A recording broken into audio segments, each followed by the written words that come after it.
Hey guys, Mike with Complete Realty, meeting Nick, our favorite contractor, Sanborn Construction Group. We're here in Warren at our upcoming rental, getting it ready for the landlord. Thought it would be a great opportunity to take a walk through with you all, show you kind of what we do, and lean on Nick on some of his expertise here. So come on. So this one, the tenants actually left us in pretty dang good shape, all things relative. We've got definitely some needs in the living room. We're gonna do new window treatments, probably curtains. We need these speaker wires cut for sure, patched and painted. TV's gonna need to come down. I'm sure the next tenant might want something a little bigger than that. But you know, honestly, as far as tenant move-outs go, left us in pretty dang good shape here. One cool thing I want to point out. This here is pretty cool. As you can see, it's a receptacle for all your wires. So all your wires aren't just hanging out and running all over the walls, running under the floor. So you hollow out that piece of trim here. You run the wire behind it. You run it up the back of the wall. They did it in the reverse, but you run it up the back of the wall and out the front. So all your wires are hidden. Up here, you're definitely gonna want some new 10-year smoke detectors in here. Obviously, you just change the batteries, but you want the sealed 10-year, then you don't have to worry about them. What are we doing here? You know, nice updates, needs a good clean paint, and we need to reglaze that tub at the very minimum, make it look pretty for the new tenants. But, you know, not too much, maybe some grout work, make sure we don't have any leaks, new caulk, freshen it up so it's ready to rock. If you guys look up here, we'll have to secure that vent fan too. Absolutely. Hanging out of the ceiling. We'll make sure it's tucked back up, taken care of. Beautiful. You know what though? This is some nicer trim. I mean, you guys see a lot of the rentals we do. This is like an extra $100 around this door, just for this nice little braid here. So something you might not notice, but it's a nice upgrade. Bedrooms, make sure our closets are operational as they should be, functional, need some new tracks. Obviously we need some paint and some love in here, but nothing too crazy. Once again, pretty good move out with the tenant. So I know in the front room we were talking about ripping those down and doing curtain rods. Do you want to do that in the bedrooms too, or what do you think? I think blinds in the bedroom provide more privacy than curtains, so I'll have to talk to the landlord about that. They're a little tough, so we might need to replace them. So here's a question for you, and maybe as a property manager, sure, you could give me your ideas. So in my personal houses, we always change all these outlets and make them all match. What do you think about that for rental grade? I mean, all mine are rentals, right? But we do it anyway. I think it's a huge factor, actually. Taking these all to the same look, fresh, not paint covered, not red screws or whatever. When you walk through the home, it's going to give you a completely different look. So I think that's money well spent. Absolutely. Let me ask you again. You see in a lot of houses, in our before videos anyway, these are different colors? Same thing. Same thing, you would match them all even as a landlord? When you respect your home, your tenant respects your home. And all of these little pluses show love and respect to the home.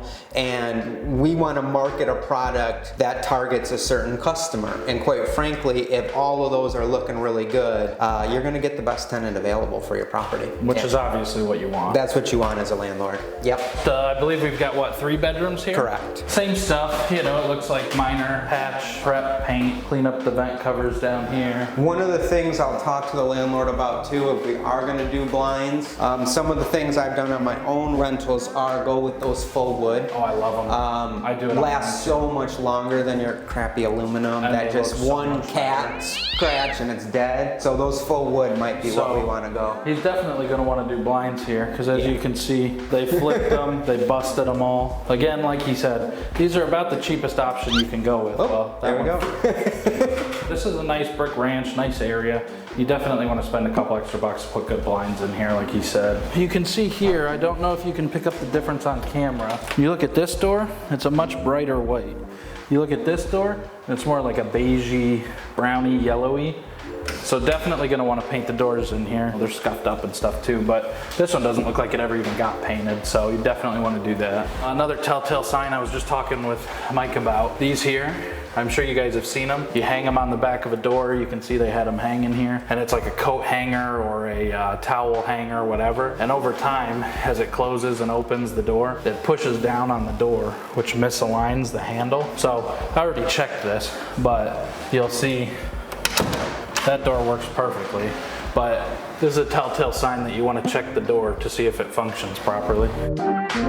So let me ask you another question. Uniformity, every ceiling fan's been different. Yeah, this is what I would define as the ugliest in this room. So if we were gonna pick one to update, it's probably this one. Someone loved this one, and that's fine, but it's not neutral, which is what we wanna refresh it with. Why do you want to go neutral? What's the benefit? People can envision themselves there. You know, it's the same as selling your house, is getting it ready for rental. Let them put their colors and their personality in with their furniture, their decorations. We want to neutralize a home to get it ready, so when they walk through, it's a blank slate for them and not somebody else's personality already in. Another thing he told me about off camera. Explain this closet to me a little bit. What's going on here? So they had, it was actually pretty impressive. They lived here, these tenants I think lived here 7 to 8 years, which is another way, when you make them nice, you get long-term tenants. Long-term tenants are what you want in this business. And they had a beautiful shoe rack actually built. You can see where the lines were drawn for every one, but basically they put it in. I wanted them to remove it because we do need access to our attic up here, just to make sure if there's ever anything going on around there, we can get in, poke around, make sure it's, you know, solid. So we had them remove that. We'll put the new door on, we'll paint it, and it's gonna look great. Make it an everyday closet. Absolutely.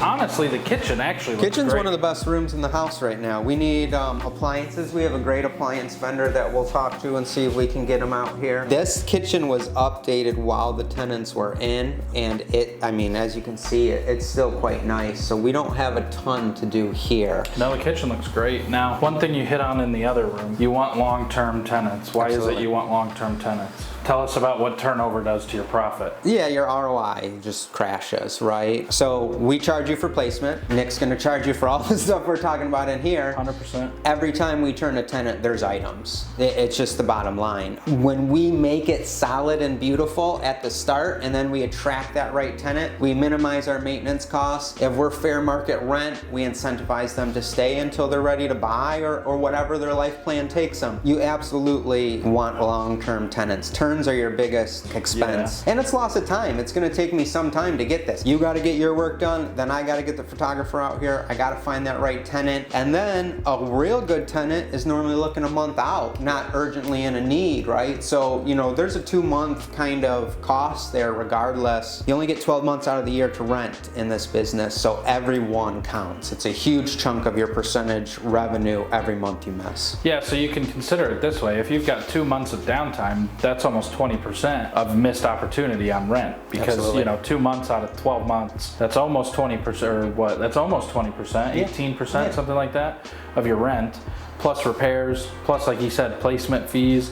If you can minimize turnover, that is the biggest thing you can do as a landlord to keep your profitability. Also says something about you. Every time you get that extension, it's a compliment to how you're doing business. There's a ton of slumlords out there, but a real quality landlord is providing a quality service, housing at a fair rate. There's plenty of people out there, maybe they're gonna live in the area for a year or two, it doesn't make sense to buy. Maybe they don't want the stress and anxiety of when a water heater breaks to cut that check, and they wanna be able to call one guy, we pick up the phone, and we get it done for them. So there's a lot to it. So, question, cat door, dog door.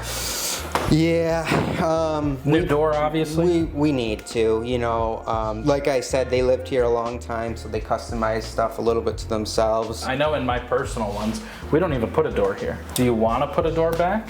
We don't need to. Because we don't even do it in mine. No. In mine, I do quartz and everything nice in mine. Yeah. I don't even put doors here, because if you're walking in with a handful of groceries, you got to unload the groceries. You don't want to have to open 3 doors to get into the house. Yeah, you're absolutely right. We can remove this door completely. If there's a baby in this house renting it, they're gonna use a baby gate or something. They don't need a full door. They still have 2 opportunities on the stair or right here to do so. So I think you're absolutely right. Just remove this altogether. So another point here, this is why the correct partners in this business matter. I could have just as easily said, new door, $300, charging you, put the new door in. Instead, we just saved money. It's gonna be like 10 seconds to unscrew this door, take it off, spend a little time patching the holes. Way cheaper, way better solution than replacing a door we don't really need. So this is where we need the most help. The piece de resistance, I think they say.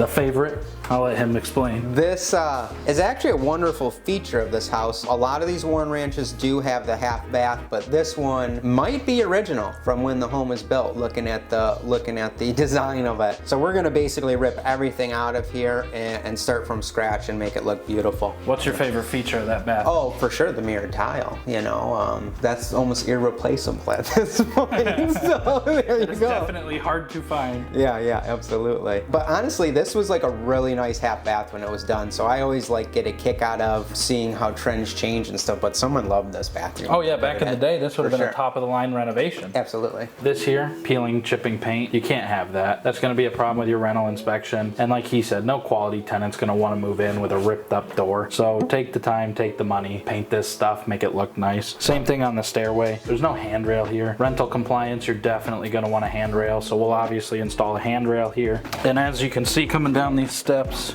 and all over the walls down here, it's all been, you know, scratched up, chipped up. They probably moved furniture up and down. Absolutely. They did whatever. So, you know, it's normal wear and tear. It's nothing crazy, but it's all gonna have to be repainted. Everything's gonna have to be taken care of. So yeah, I mean, one of the biggest spots really to refresh, I think, is the basement. You can tell they had a lot of life down here. They were using it, and that's great. One of the things I think we should definitely do is rip this tile down, paint it. We're gonna get a little bit more ceiling height, and then we're gonna get rid of all these drips. It's gonna give us an opportunity to make sure there's no issues up there too. Correct. Yeah, you guys have heard me talk about it. Water's the most destructive thing to a house. So if these tiles are showing signs of water, we're gonna rip them down anyway. We'd definitely check that plumbing and make sure nothing crazy is going on, because water is the worst thing you can have happen. A lot of times it's condensation in basements too. So even if the plumbing's all good and we replaced all these, a couple hot and cold cycles of that AC running and we're gonna see drips again, I'm gonna get a call, I got a leak, and then we come out and investigate and it's condensation. So just another reason to rip that down and we won't ever get that maintenance call.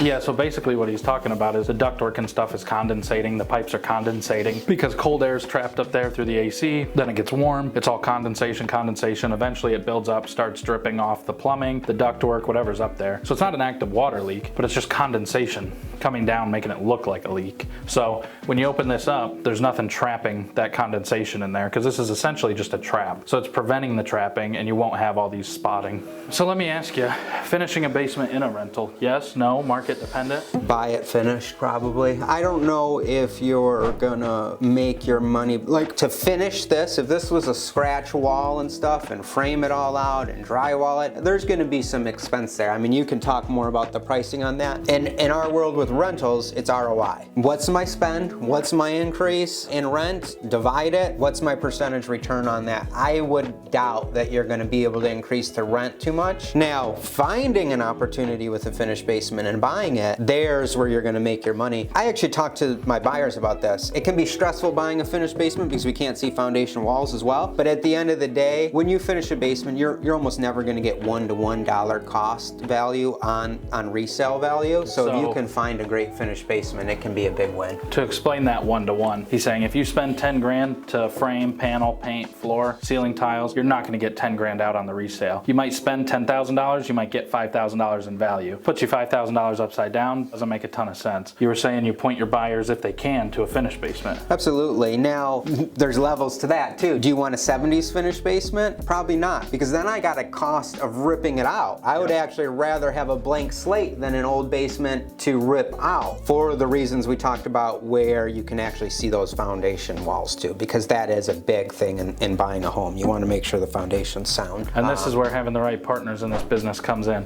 Because Absolutely. that's a big difference. Should we buy one that looks like this, that's been finished and we can just paint it decently and it'll look good? Or are we buying one out of the 70s with old wood panel that we gotta take out and there's a cost for that? Then we gotta put something back, or we don't. You gotta have the right partners in this business to advise you properly. I want to peek in here. Is this our electrical box actually, or is this It's probably an something else? alarm system or a sprinkler. Or it could be a dartboard. Dartboard. All right. Here we are thinking Who needs a dartboard? thinking it's something functional. Can you tell me about these? You know, I can't. I think it's a custom air freshener. That's my best guess. We got them over here as well. So, you know, you never know what you're gonna find. People have crafty ideas. I think that's a coffee filter. Something tells me it's probably a dryer sheet. I thought so too from the smell. It is a dryer sheet. So yeah, I mean, this is an air freshener system.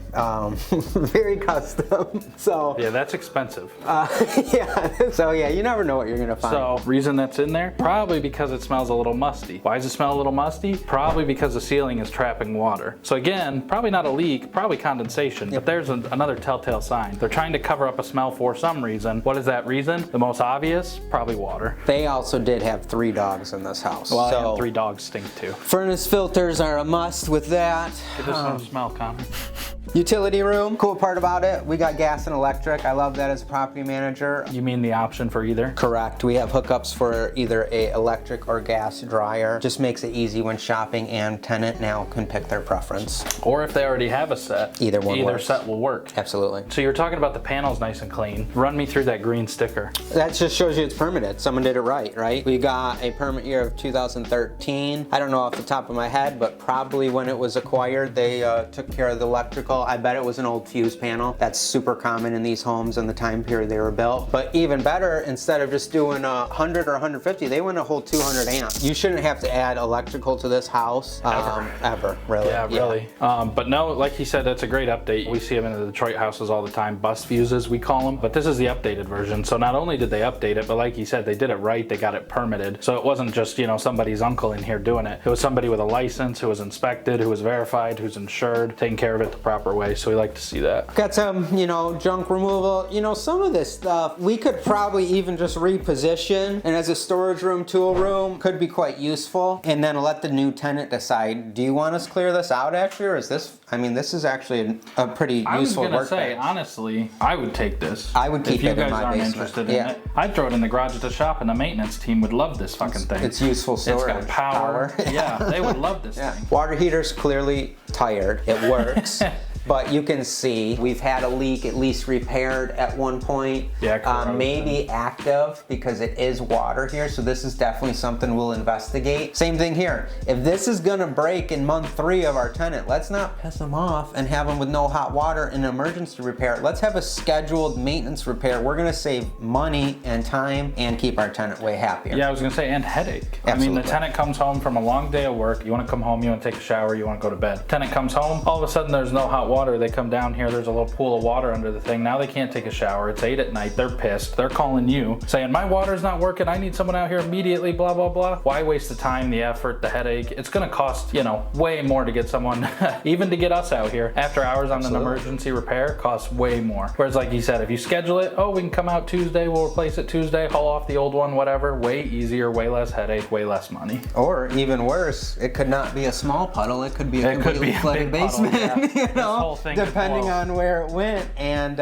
if no one was here to turn that water off, you could have a mega water bill and a whole rebuild of a basement, because this thing can dump endless amounts of water depending on what part of it breaks. Yeah, right? I mean, it could be free flow, so it literally could just keep running until Absolutely. someone catches it. So yeah, always worth it to do this stuff ahead of time. Great sign, we've got a spare furnace filter. That almost guarantees me they've been switching it. We do switch them at least twice a year for our clients on walkthroughs, but really you should be switching them quarterly. If you got pets, you could almost switch these monthly, especially these little guys. You're gonna get so much better airflow. Can't tell you the amount of calls I've had in my career. My AC's not working. Switch the furnace filter, it's cooling great. A lot of people don't realize airflow is critical to these machines, both in life expectancy, but actually in working properly. Yep, efficiency too. Another thing, there's no carpet here. Well, in the main living area. Yeah. There's no carpet in this house, which is fantastic because 100%. when you have carpet, it holds dust, it holds animal hair, it holds whatever. All that stuff doesn't just sit there, it gets sucked into your air system. So it's circulating through your ducts, which is gonna plug your ducts, clog your ducts, like he said, fill up your filter way quick. If you can get rid of carpet, I'm a huge fan of getting rid of carpet, not only for durability with a tenant, but just for lifespan and life cycle of big appliances like that. Most people like the aesthetic nowadays of hard flooring too. Carpet, I mean, I like it in bedrooms personally, but most people don't even want it there anymore. You guys know we LVP all of our houses, Absolutely. LVP or tile. There's no carpet in ours, even in the bedroom. If you want carpet, we tell them put down a rug. Yeah, and that's what most people do anyways, quite Exactly, frankly. they're not gonna like the carpet I pick anyway. Let's head outside. There's a couple items out there. There's actually something I wanted to point out too. Yeah. That's a little upgrade up the steps here. This is a programmable deadbolt. absolutely. There's our little buddy.